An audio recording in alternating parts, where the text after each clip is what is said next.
So Coach, let's talk a little bit about therapy.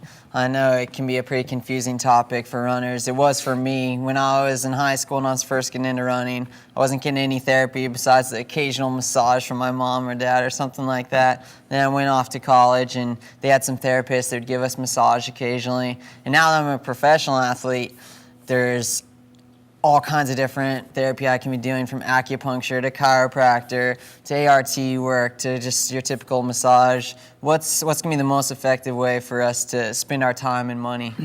Yeah, I mean, therapy is a huge, field in terms of what's going on for runners.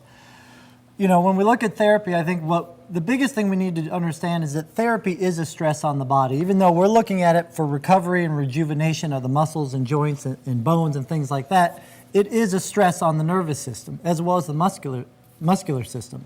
So when we're talking about therapy, we need to put it into the big picture of training. So we've got our running program that we've got to do. We've got our core strength program that we've got to do. We've got our drills.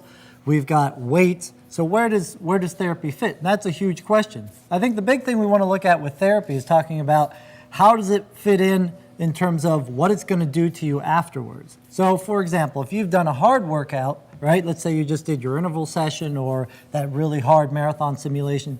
You don't want someone pounding on your legs with a real deep tissue massage. That's one of those days where it's like, I want a light flush massage. I'm just trying to work out the lactic acid that I put in the system, get rid of some of those little muscle tears that you had, but nothing too major. It's like the system is really tired on its own. You don't want to go in there and have the chiropractor jack on your back or get a real deep work, because you're going to come out of that more beat up than you went into it, and that's not what we're looking for.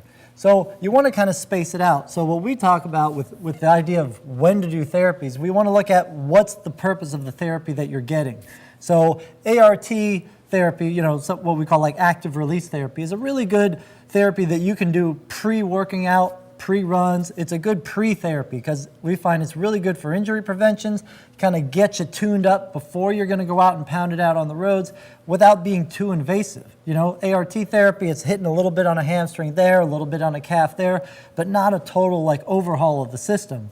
Chiropractic, it's a whole new ball game, where it's something like a chiropractic adjustment. Let's say, typical runners, we've got L4, L5 vertebrae trouble, our hips are rotated. You go out and do something like that and then try to go out and get ready for the marathon, your body is going to be totally confused because now it's got a whole new parameters of what's balanced. And you may feel out of balance doing that, and then that's going to be counterproductive. Yeah, so I know for myself, I get massaged twice a week when I'm doing my heavy marathon training. I usually get adjusted once every 2 weeks or maybe once a month if I'm feeling in line.